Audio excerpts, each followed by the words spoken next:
The beginning of the 20th century saw the pioneers of vertical flight resolving many of the problems that kept their crafts from getting off the ground. In 1924, Etienne Omaiken became the first to fly a helicopter a kilometer in a closed circuit. By 1936, many of the problems had solutions, and with the introduction of the German Focke-Wulf FW-61, the first practical helicopter was a reality. In February 1938, the FW-61 was demonstrated by Hanna Reitsch indoors at the Deutschlandhalle Sports Stadium in Berlin, Germany. She subsequently set several records in the FW-61 for altitude, speed, and flight duration, culminating in June 1938 with an altitude record of 11,243 feet and a straight-line flight record of 247 miles. Nazi Germany would use helicopters in small numbers during World War II for observation, transport, and medical evacuation. The Flettner Fi-282 Colibri Syncropter was used in the Mediterranean, while the Fokker-Angeles Fa-223 Drache was used in Europe. Extensive bombing by the Allied forces prevented Germany from producing any helicopters in large quantities during the war.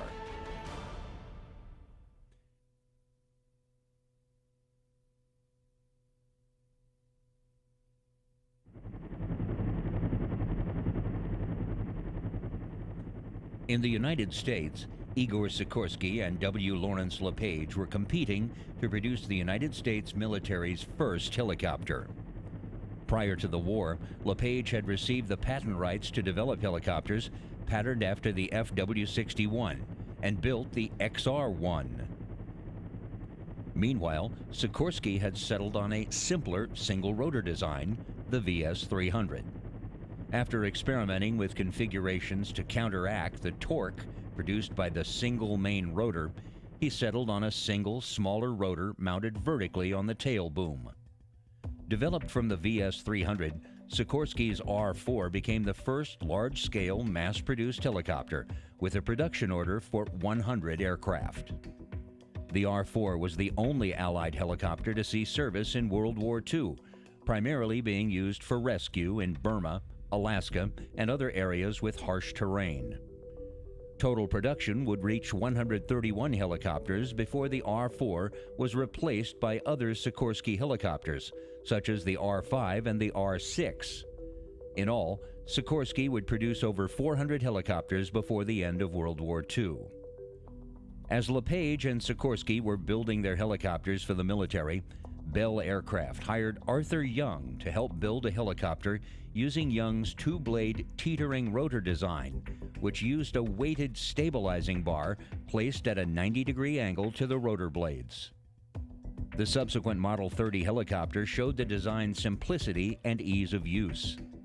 The Model 30 was developed into the Bell 47, which became the first helicopter certified for civilian use in the United States. Produced in several countries, the Bell 47 would stand as the most popular helicopter model for nearly 30 years. Meanwhile, Frank Piasecki turned to larger helicopters, and in 1945, the Piasecki Helicopter Corporation built a tandem rotor helicopter called the PV-3 Dogship.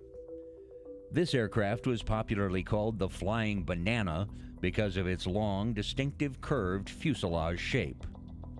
Despite its nickname, however, the aircraft was very successful, and larger and more powerful versions of the tandem rotor design quickly followed, including the H-16 and H-21 Workhorse model of 1952.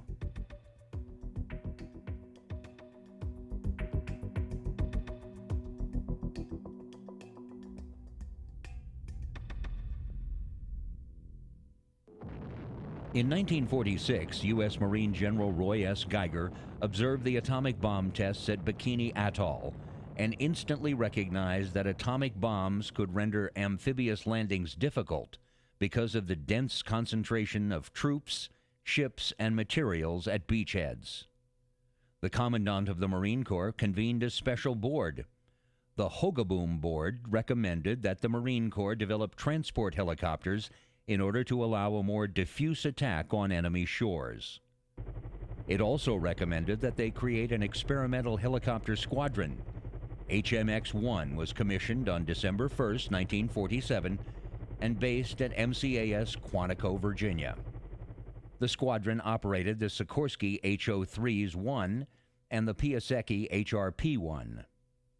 HMX-1 performed the first ship-to-shore movement of troops from the deck of an aircraft carrier in an exercise in May of 1948. Late in summer of 1950, United Nations forces struggled to hold on to the Pusan perimeter in Korea. The U.S. 1st Provisional Marine Brigade was rushed into action to reinforce U.S. Army and Republic of Korea troops defending that precarious pocket in the southeast corner of South Korea. The undermanned 5th U.S. Marine Regiment and its support units had barely arrived at Pusan when they were moved to stop a North Korean assault near Chindong-ni on the perimeter's western edge. Brigade Commander Brigadier General Edward A. Craig knew little about the terrain his Marines would have to cross, so he climbed into a Sikorsky H-5HO-3S-1 helicopter and lifted off to scout the route, give directions to the lead battalion, pick a spot for his command post, and meet with his Army superiors. The Sikorsky H-5, or Horse, was built by Sikorsky Aircraft. During its service life, the H-5 SO-3S-1 was used for utility troop transport, rescue, and mercy missions throughout the world. Returning from the meeting with Lieutenant General Walton H. Walker, the 8th Army commander, Craig stopped 3 more times to confer with his unit commanders. That crucial trip aboard a chopper from Marine Observation Squadron 6, VMO-6, on August 3, 1950, was a harbinger of the increasingly vital role rotary wing aircraft would play in 3 years of tough fighting in Korea. Craig recalled, "These aircraft made my day. Without them, I do not believe we would have had the success we did." With the arrival of larger, more capable helicopters later in the conflict, the Marines and the Army would demonstrate the usefulness of vertical lift aircraft in the tactical movement of troops and supplies, a role that would become the hallmark of another Asian war a decade later. To meet the increasing demands for their services, additional Marine helicopters and pilots were sent from Japan in August. The choppers played key roles during the Marines' advance to the Chosin Reservoir and their fighting withdrawal from the massive Chinese offensive, maintaining contact among the widely separated units. Late in 1950, as the numbers of HO-3Ss were shrinking due to losses, VMO-6 started transitioning to Bell HTL-4s, the helicopters made famous by the MASH TV show's opening scene. The Bell HTL-4 helicopter entered U.S. military service in late 1946 in a variety of versions and designations for 3 decades. In the Korean War, it was designated the H-13 Sioux by the United States Army. It has also served as the helicopter of choice for basic helicopter flight instruction in many countries. Early models varied in appearance, with open cockpits or sheet metal cabins, fabric-covered or open structures, some with 4-wheel landing gear. The power packs for the Bell HTL-4 were the Franklin or Lycoming vertically mounted piston engines of 200 to 305 horsepower. It had a cruise speed of only 84 miles an hour and a maximum range of 273 miles. Later, Model D and Korean War H-13D and E types settled on a more utilitarian style. The most common model, the 47G, introduced in 1953, can be recognized by the full bubble canopy, exposed welded tube tail boom, saddle fuel tanks, and skid landing gear. Navy helicopters were in the war zone in Korea shortly before the Marines, when U.S. 7th Fleet units, including the aircraft carriers Valley Forge and Philippine Sea, arrived offshore to support the retreating U.S. and ROK troops. Each carrier had a helicopter detachment from HU-1 serving as a plane guard, or Angel, to recover pilots from the water. The HO-3S was a pretty primitive aircraft, but at that time, it was all the U.S. had to do the job. In response to calls for more capable aircraft, an Air Proving Ground team brought two Sikorsky H-19s to Korea in March 1951. The day after they arrived, one was used to help the smaller H-5s evacuate paratroopers from the Musan-ni drop zone. Almost 1,000 H-19 helicopters and variants were produced. As useful as the small Sikorskys and Bells were, all the services saw the need for larger helicopters. The transport helicopters that Craig had requested arrived in Korea on September 2, 1951, when Marine Helicopter Transport Squadron 161 flew into Busan with 15 HRS-1s. The HRS-1s were a cut above the original helos, said retired Colonel John F. Carey, who flew with HMR 161 in 1952-53. They could carry 10 or more Koreans and about 8 fully equipped Marines. The squadron conducted the first mass helicopter resupply mission on September 13th during Operation Windmill 1. In the course of 28 flights, it transported 18,848 pounds of gear and 74 Marines into a ridgeline position in the Punchbowl area. A week later, it conducted the first combat troop movement, Operation Summit. On the basis of his experiences in Korea, 8th Army Commander Lieutenant General Maxwell Taylor said, "The cargo helicopter employed in mass can extend the tactical mobility of the Army far beyond its normal capability. I hope that the United States Army will make ample provisions for the full exploitation of the helicopter in the future." By the time the United States went to war again in Vietnam a decade later, helicopters had made the transition from useful novelty to a symbol of the American way of fighting.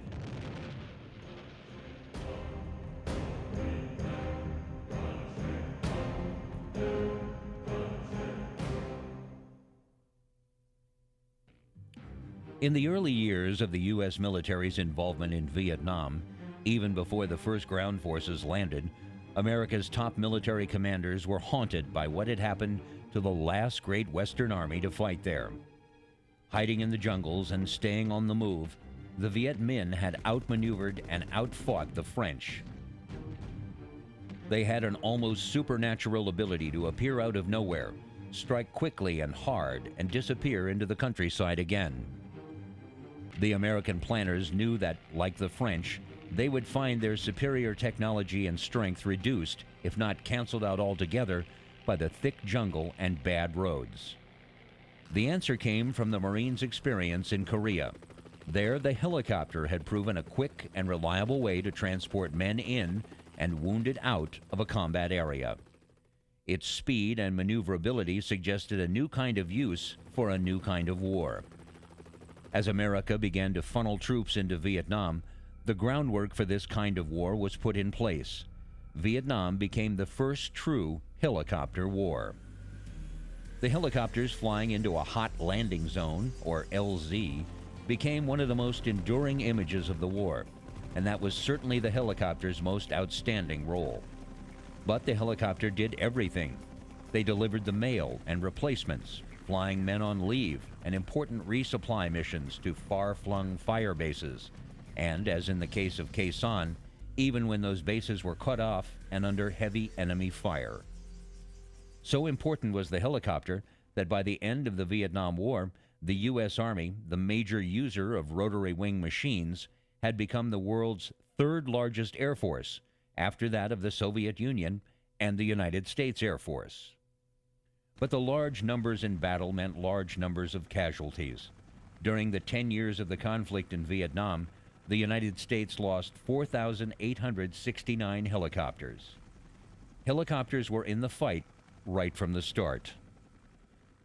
The first complete U.S. Army units in action in Vietnam were the 8th and 57th Transportation Companies, which in 1961 landed 32 twin-rotor PSEC H-21s from the USS Card transport ship. But the most notable arrival of 1962 was one of the great icons of the war, the Bell UH-1 Iroquois, also known universally as the Huey. As a result of in-country assessments, the Hueys were quickly fitted with guns and rockets and adapted for jungle conditions. Powered by a prototype Lycoming YT-53L1 engine producing 700 horsepower, the UH-1 first flew on October 20th, 1956 at Fort Worth, Texas. In March 1960, the Army awarded Bell a production contract for 100 aircraft, which were designated as the HU-1A and officially named Iroquois. The helicopter quickly developed a nickname derived from its designation of HU-1, which came to be pronounced as Huey. The official U.S. Army name was almost never used in practice. The HU-1 has a metal fuselage of semi-monocoque construction with tubular landing skids and 2 rotor blades on the main rotor.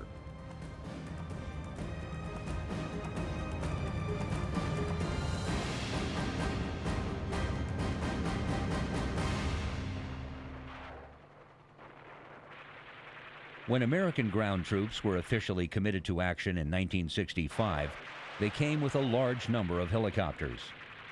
By 1965, U.S. ground forces were pouring into Vietnam, and the newly established 5th Special Forces Group was actively taking action against Viet Cong infiltration routes.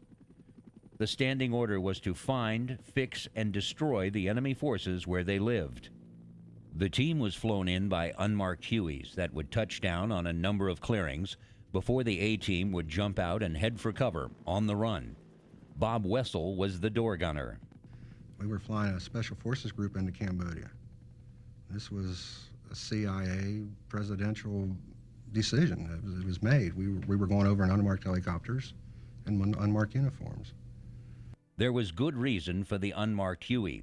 At the time, the U.S. government was still claiming that they would not violate the neutrality of Cambodia. Of course, we weren't in Cambodia at the time.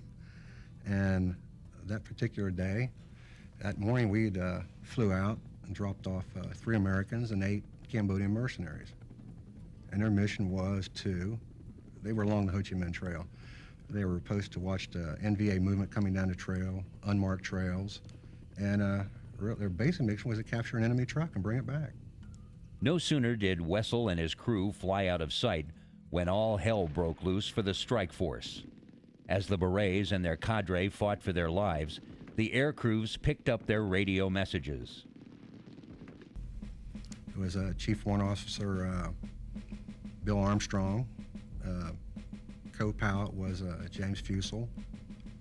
And there was Gary Land as the other door gunner and myself. And we had a James Calvary Special Forces medic on a helicopter. So we were one to go and extract them. I can remember flying towards the area and about treetop level, I was looking down. I could see, looked like there was columns of NVA moving in that area. I mean, we could see them moving in, which is, there's some butt kickers.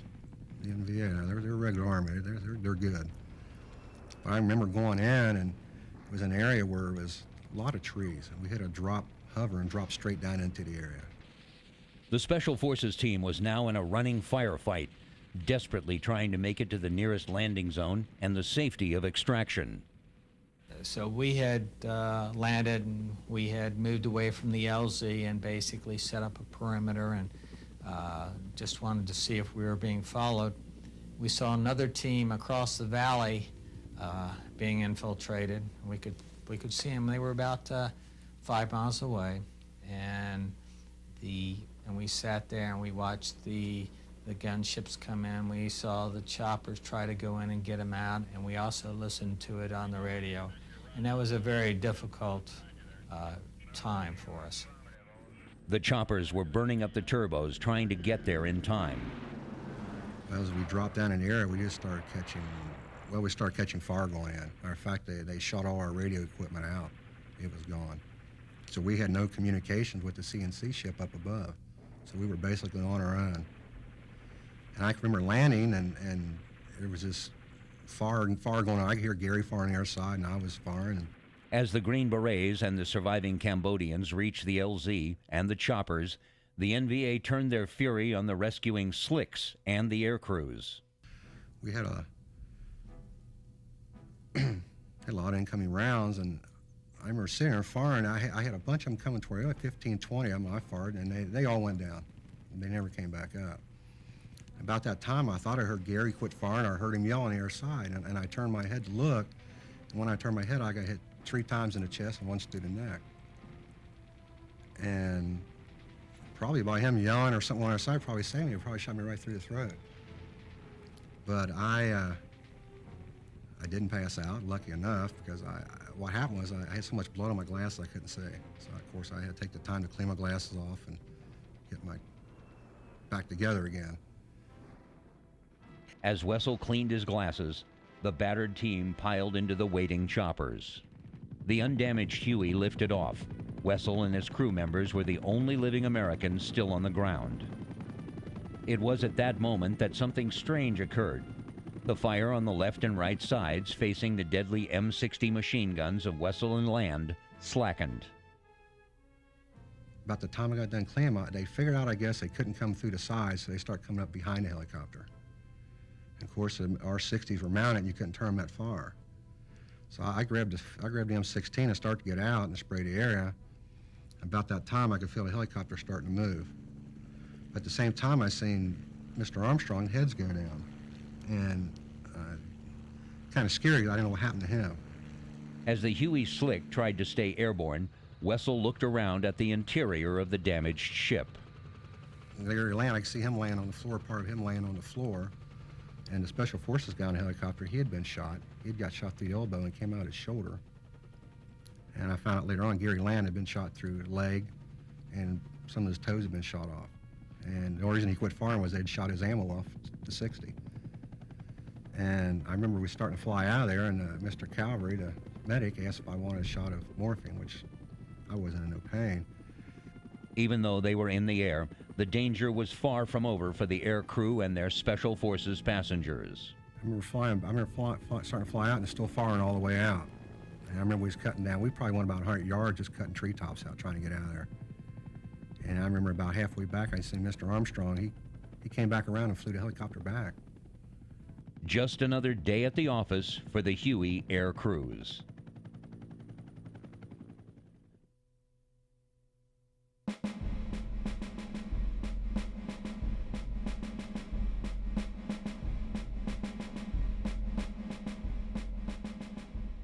Most of the units sent to Vietnam, like the Screaming Eagles, were units that had won their battle streamers in Europe. But this was not to be a World War II battlefield, and the tactics would have to be rewritten in the jungles and rice paddies of Nam. For U.S. military purposes, Vietnam was divided into 4 areas called core areas.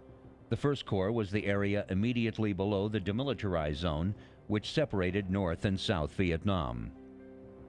Every division, every combat unit of the United States Army, Marines, and the Navy was given an AO, an area of operation that we had general freedom of movement. It was a relatively unsophisticated army in the South. These were black pajamas and pith helmets and rusty rifles from the French, when they were there. In the North, no. They had artillery, they had mobility, they had discipline, they wore uniforms, they would stand and fight. And they had a logistical base. It was right across the border. I mean, they didn't have to go far to get it. Plus, they could shoot at us from across the border. Because the U.S. command's strategy was to pursue and engage the enemy wherever he might be, there were never any clearly defined fronts. With the enemy all about them, U.S. military forces in I Corps had their hands full. To address the situation in I Corps, the U.S. command organized Task Force Oregon.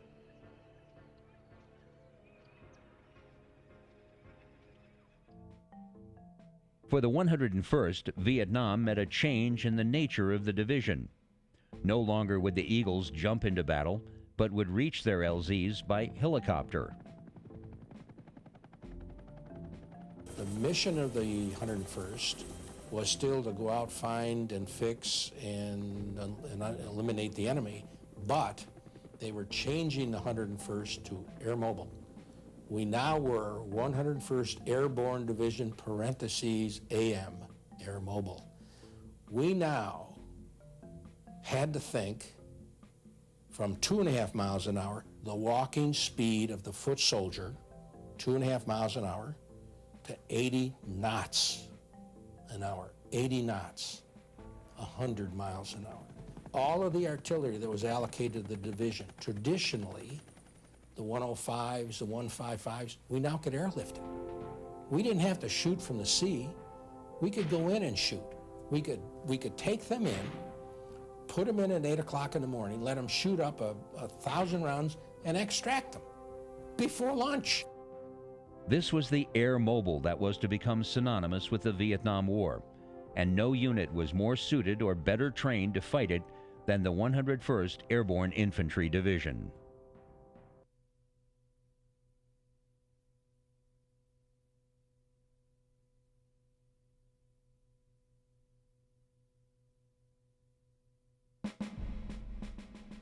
Lam Son 719 was to be the first major test of America's plan to turn the war over to the ARVN forces.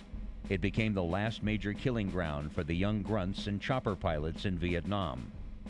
In 1971, Richard Nixon wanted to make a major move against communist strongholds in Laos. The plan was codenamed Lam Son 719, in honor of the birthplace of Le Loi, a Vietnamese nationalist who repelled the Chinese invaders in 1428. The objective was to disrupt an ongoing North Vietnamese army supply buildup at Tichapon, Laos. The battle plan for Lam Son 719 involved an attack by the Airborne Division and the 1st Armored Brigade along Highway 9 to A Lui and then on to Tehipon, where Highway 9 intersected the Ho Chi Minh Trail. 22 miles inside Laos, Tehipone was a major enemy communications and supply hub. The Rangers would establish fire bases north of the highway and protect the right flank. A Marine brigade would remain in reserve near Khe Sanh.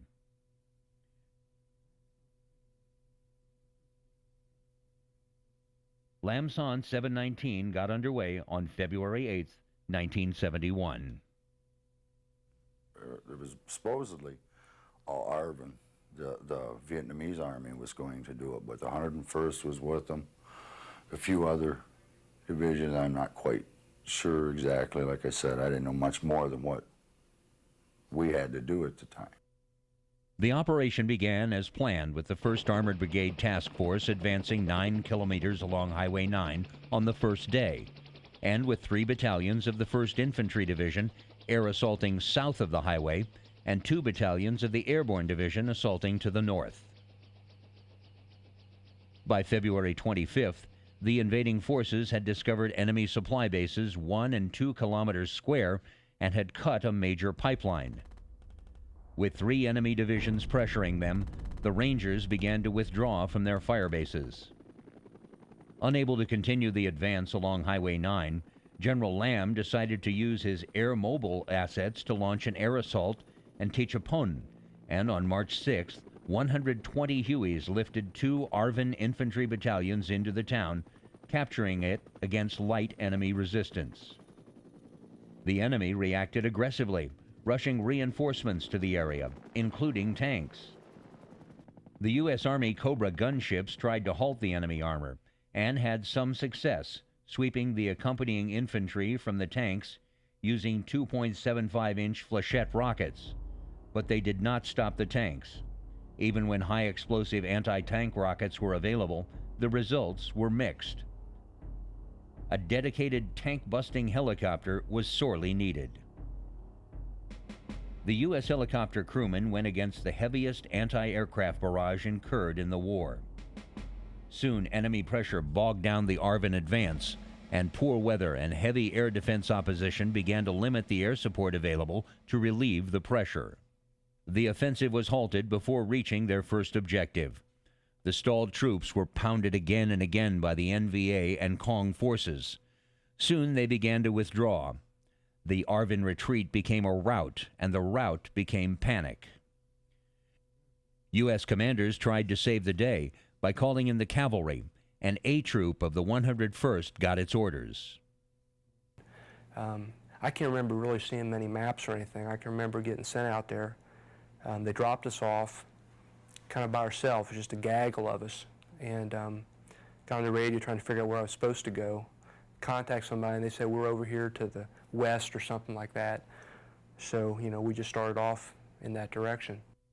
But for Lieutenant Wagner, the day was cut short. The next thing I know, there's an explosion, and one of my guys was laying on the ground. And we're not quite sure exactly at that point really what had happened. So Doc, our medic, he starts to go to the guy, and all of a sudden there's an explosion, he's down. At that point, you know, we're in a minefield. So I told everybody to stay where they were. I had the morphine in my pocket because that's kind of what you did then. And so I took my bayonet out and I started to probe to work my way over to Doc and to DeMarco was the name of the first guy who was hurt. And I don't remember getting very far. And I don't know if I was on a pressure release or what, but the next thing I knew, I was on the ground too. And you know, I looked back, I could see my foot was all blown apart, and I felt a real sticky feeling between my legs because I'd gotten wounded there too. And at first you just don't know anything, you know, what's going on. You're just kind of stunned, and then eventually you start getting kind of shocky, you know, and start shivering and stuff.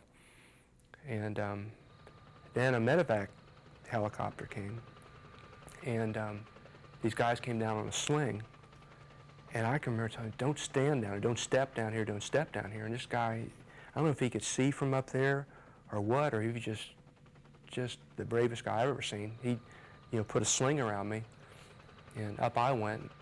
Once on board the medevac, Wagner had one concern. I was on a helicopter, and I kept asking, well, frankly, have my balls been blown off?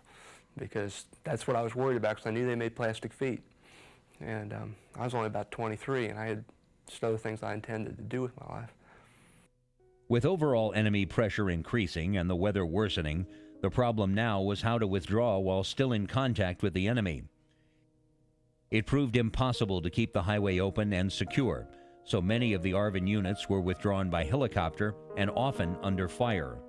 Panic occasionally set in, and some helicopter crews resorted to greasing the skids of their Hueys to prevent ARVN troops clinging to them during the evacuation process.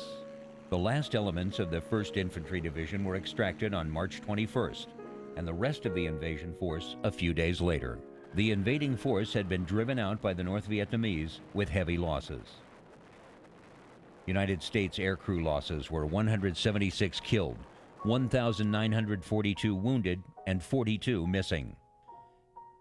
Helicopter losses were put at 107 destroyed and 600 damaged. Lam Son proved that the ARVN troops were no match for the Communists.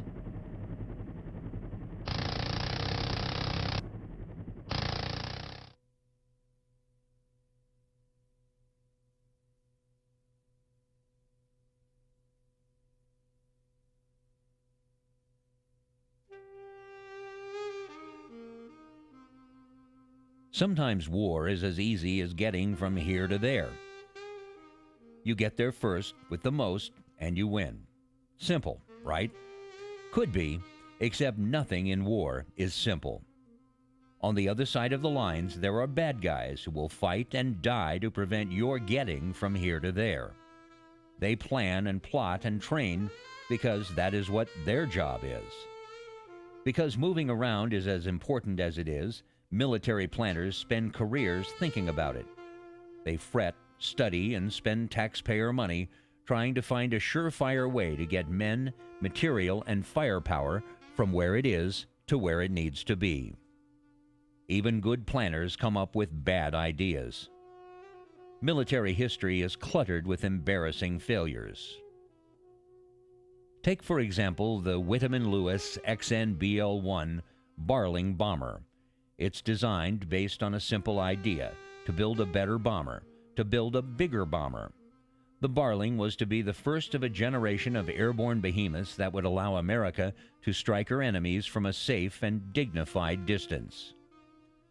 On its 1923 inaugural flight, the Barling ran into one problem: the Adirondack Mountains. The Barling couldn't gain enough altitude to get over them. The Barling quickly passed into aviation euphony, its builders into oblivion. Such is the risk of all new military systems working on the cutting edge of technology. Mistakes happen. In 1971, the U.S. Army started searching for a replacement for the HU-1 Iroquois, the first utility helicopter. The Huey was a remarkable machine, an all-purpose taxicab gunship that revolutionized combat. The odds of its replacement being as good were low. The potential for a Barling-class failure was great. Still, the Army aimed high, imagining a helicopter that would be faster than the Huey, carry heavier loads, and be less vulnerable to enemy attack. It described to aviation industry a machine with capabilities that seemed at the time nearly impossible. The Army contracted two prototypes. Sikorsky built the YUH-60 and Boeing Vertol built the YUH-61. The Army challenged the manufacturers to a duel, putting their machines through a rigorous set of tests.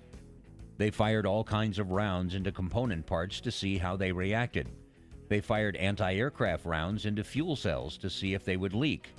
They dropped fuel cells from 50-foot cranes. They piled troops in and out of them, tucked the prototypes on the transports, and shuffled them around the country. They attached pieces of the new machines to existing operational helicopters and then crashed them. In December 1976, the Army announced that Sikorsky's had won the competition.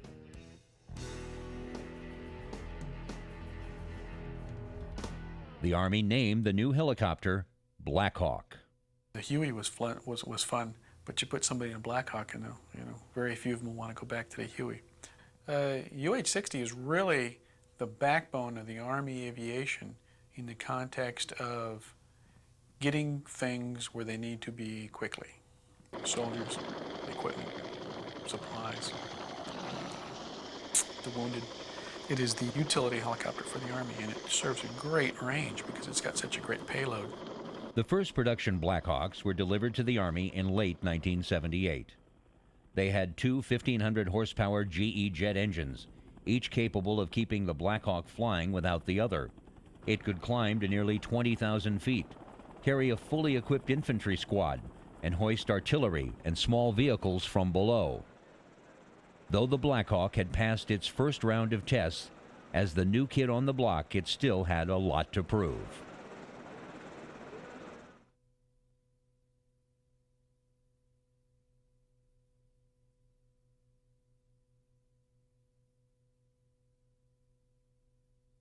It's a UH-60 Lima Blackhawk helicopter.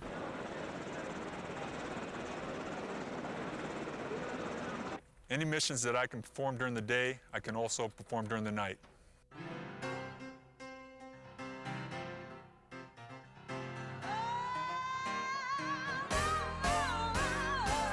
It can hold approximately 11 soldiers. Sling load 8,000 pounds. The aircraft cruises at 120 knots.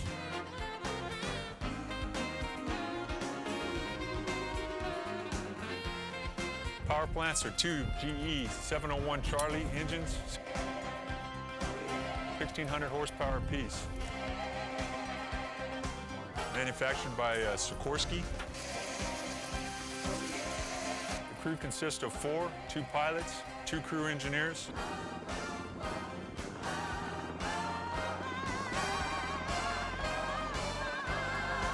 UH-60 Lima, the Cadillac of the sky.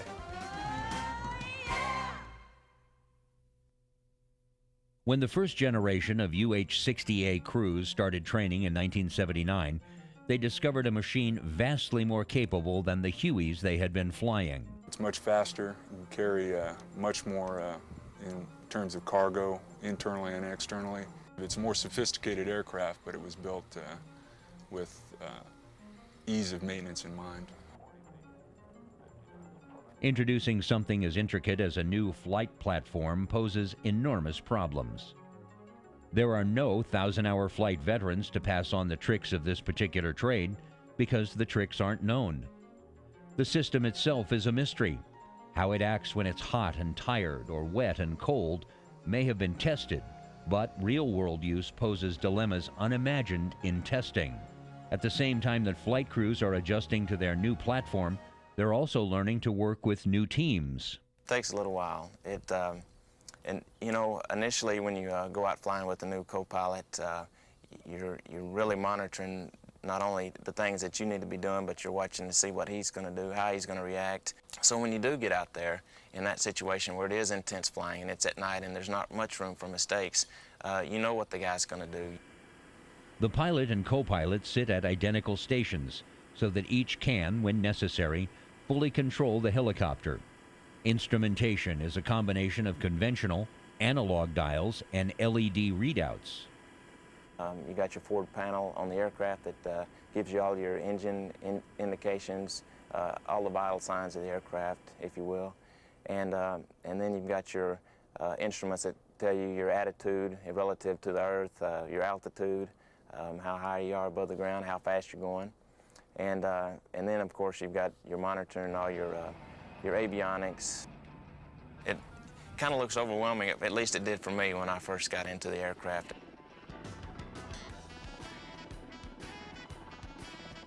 The pilots are not simply redundant systems. When the Blackhawk moves using nap-of-the-earth guidance, particularly at night, there is almost no margin for error.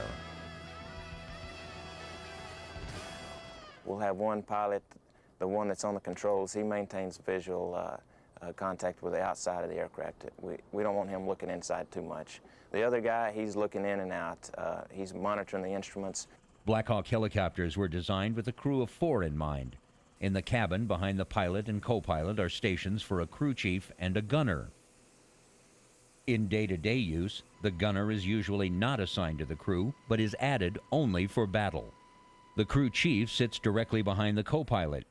He's in charge of everything that goes on in the back of the helicopter, from assigning passenger seats to hanging sling loads.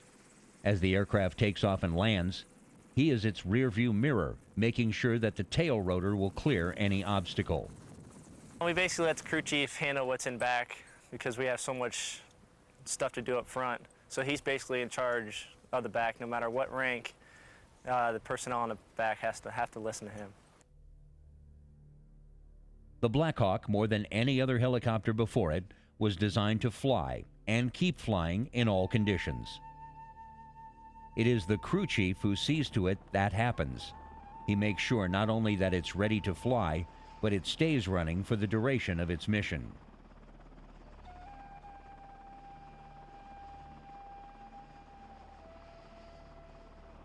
When I sit back and think about it, I realize that I'm pretty lucky to have this job, and it just makes me want to keep going at it, keep trying, you know, just do the best I can.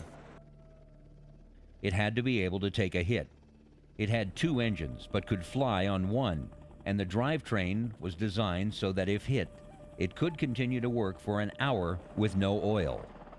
There's redundancy in many systems. It's built for if one of the systems goes out, the aircraft can survive and come back to friendly lines and be repaired. If something did bring it down, it crashed better than any aircraft in history. Its landing gear crumpled upward and its seats collapsed down, absorbing the force of most impacts. The crew compartment was nearly indestructible.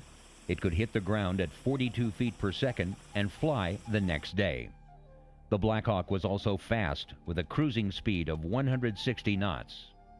It's a utility aircraft, but it flies like a sports car to me because it's the way it was designed. It's really fast. It's one of the fastest aircraft that we have in the Army inventory, and it's real maneuverable due to the rotor system and the way it was put together. We can put a lot of forces on it that you couldn't some of the older model aircraft. So we can yank and bank, as sometimes we say, and really put it to its test. The production UH-60 differed from the prototype in several ways. Windows were changed for improved visibility, and a fixed tail wheel replaced the prototype's retractable gear. The contours of the ship's body became more rounded. The engines originally mounted atop the helicopter's body were absorbed into it. The exhaust vents of those engines grew larger, and the subsequent models had vents further modified to cool the helicopter's exhaust and decrease its infrared visibility. Though the helicopter was compact enough to fit on air transports in times of crisis, it would be vastly more efficient if it could fly itself to a hotspot. In the Cold War atmosphere of the early 1980s, that hotspot was likely to be Central Europe. So that the Blackhawks could cross the Atlantic Ocean, the Army added removable wings that could carry up to 1,300 gallons of additional fuel.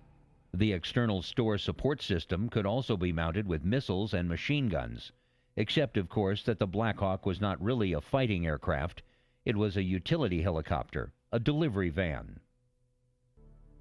While it had won the respect of its own pilots, most of them straight off the HU-1, it had a second constituency waiting to be convinced.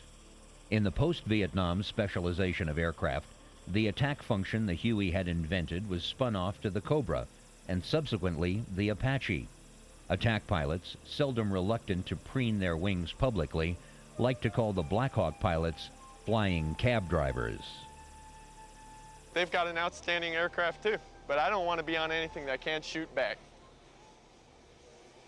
This meant that though the Blackhawk itself had gained the respect of those around it, the Blackhawk pilots still had something very substantial to prove. Yes, I do believe we get respect. When we deal with our fellow soldiers and maneuver battalions, maneuver brigades, we're respected, highly respected.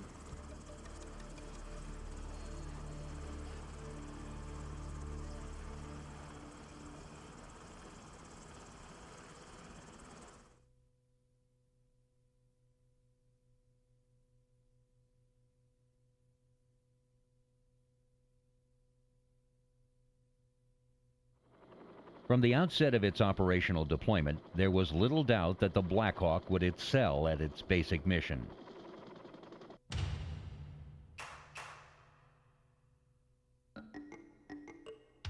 In 1983, it performed as advertised in its first combat deployment on the Caribbean island of Grenada.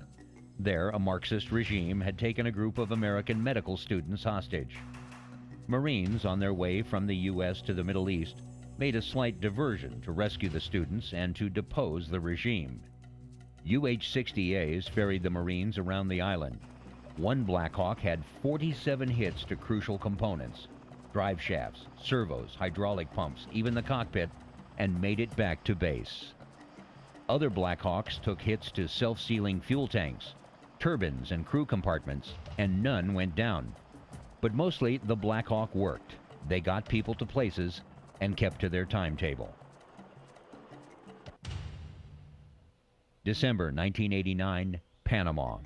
After years of jousting with Panamanian dictator Manuel Noriega, the Bush administration ordered a decisive invasion of that small Central American country. In Operation Just Cause, President George H. Bush not only wanted to drive Noriega from power, but to capture him and bring him back to the United States to stand trial. If that was going to happen, all avenues of escape from Panama would have to be closed off almost instantly. The dictator, called Pineapple Face by his own people, had been under pressure for years and had carefully planned his own worst-case scenarios. It was an Air Force Special Ops variant, the MH-60G Pave Hawk, which was among the first Hawks to prove itself in battle. As UH-60As distributed troops along Panama City, Pave Hawks from Eglin Air Force Base inserted Navy SEALs into Patay Airfield.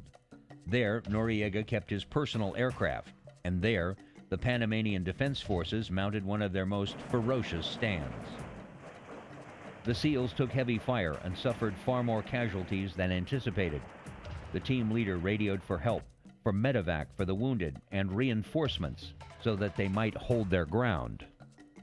Pilots wearing night vision goggles flew toward Patay, but as they got close, they lost contact with the SEALs on the ground. They mounted a desperate search. The Panamanians could hear the aircraft, but couldn't see them in the pitch-black night. The Pavehawks headed for the sound of gunfire, found the SEALs, and headed right for the center of the firefight. Reinforcements piled off, wounded piled on, and the SEALs held their ground. We're more of a stealth kind of aircraft. We like to get in there fast and quiet and get out, drop our soldiers off and get out.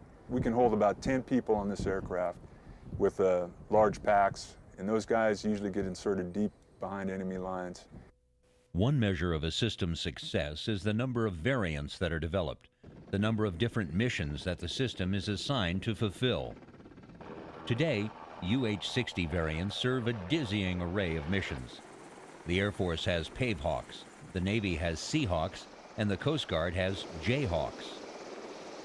There are electronic warfare hawks that can hover over a battlefield using a 1,700-pound electronics package to eavesdrop on enemy command and control. The UH-60L model, which is now the standard in the Army, has bigger engines and more sophisticated avionics. It has been tested with anti-tank missiles, though its primary mission remains delivery. What attracted the planners was the Blackhawks' basic underlying strength as a system. The ability to add components to the basic airframe made it applicable to just about every helicopter mission. Ironically, one of the missions the Black Hawk does best is getting attack pilots out of trouble. When the attackers go in, they do so knowing Black Hawks are close by, ready to get them out if they go down. We do a lot of support for them on down aviator procedures. We do what's called combat search and rescue. So we're linked in pretty tight with those guys. It's usually planned in with a large mission like when the attack helicopters have a deliberate attack, or even if they're not on a deliberate attack, we're usually right there in the planning process.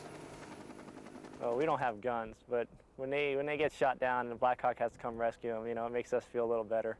Of course, we don't want them to get shot down, but yeah. It is not only helicopter pilots that are happy to have Black Hawk backup. In Kuwait, Black Hawks flew search and rescue missions for downed fighter and bomber pilots and even missing reporters. It's also worth remembering that when all is said and done, a typical Black Hawk pilot accrues about 100 hours a year more flight time than a typical Apache pilot, and flight time is, after all, what pilots live for. Needless to say that for all the lack of respect that Black Hawks get from attack pilots, the UH-60 and its variants have become a favorite of infantrymen. So you put them in the back of the aircraft and you take off flying low and fast because that's part of our mission. If we're going on a long flight, they'll be back here. It'll put someone to sleep, but when that, coming down or slams a collective down, they be peeling their stomachs off the soundproofing. The first time you get a holler from the back or a yay or the guys screaming and hollering, you look back and you see big smiles on their face.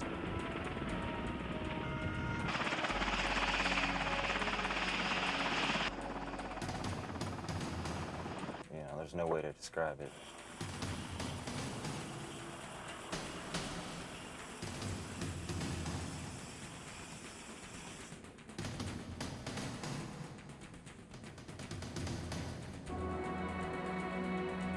Most of them expect it to be like a roller coaster. They get on here, thinking that, and we'll give them a ride, depending on what kind of mood the pilots are in. But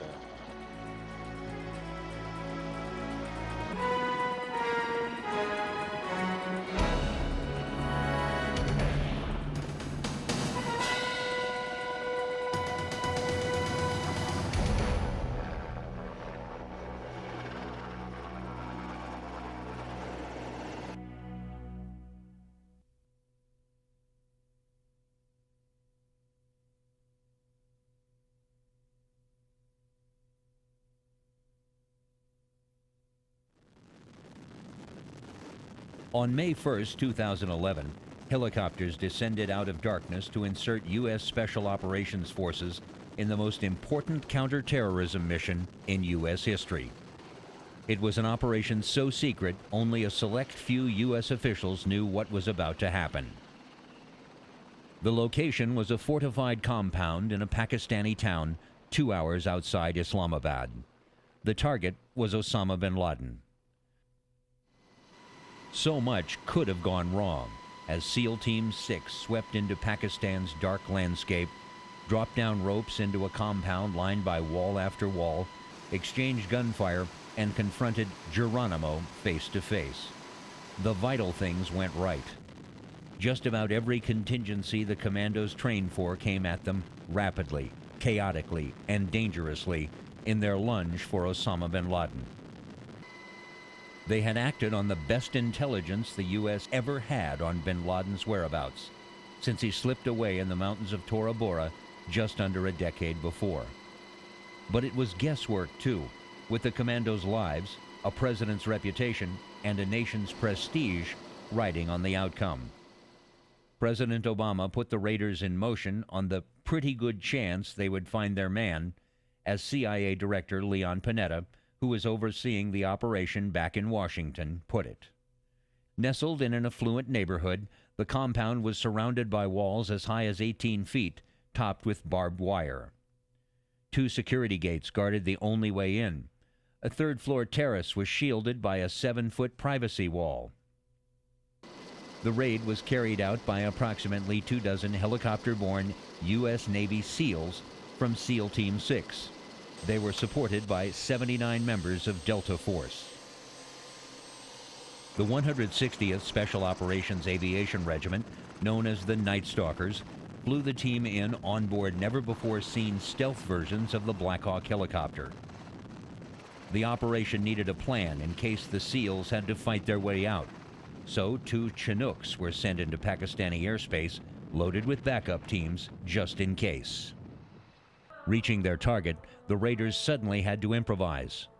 Their plan to place a rappelling team on the roof with a second team dropping into the courtyard was jettisoned when one of the helicopters, its blades clawing at hot, too-thin air, had to put down hard. Back at the White House and at a CIA command center, officials, including President Obama, had monitored the operation to this point, apparently on TV monitors, although the administration won't say. Special forces are typically outfitted with video. After the nerve-wracking nearly half-hour gap in information from the scene, Washington got word that Geronimo was killed in action. The raiders' work was not done. They quickly swept the compound, retrieving possibly crucial records on the operations of al-Qaeda. They destroyed the chopper that gave them trouble. This renewed worries that Pakistani authorities would discover the mission prematurely. Neighbors certainly noticed. The non-combatants, their hands bound with plastic ties as the operation unfolded, were left for Pakistani officials to round up.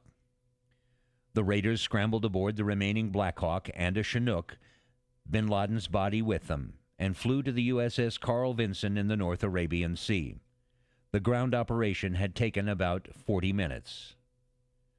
Mere hours after the operation, before most of the world knew bin Laden had been found and killed, his body was buried at sea.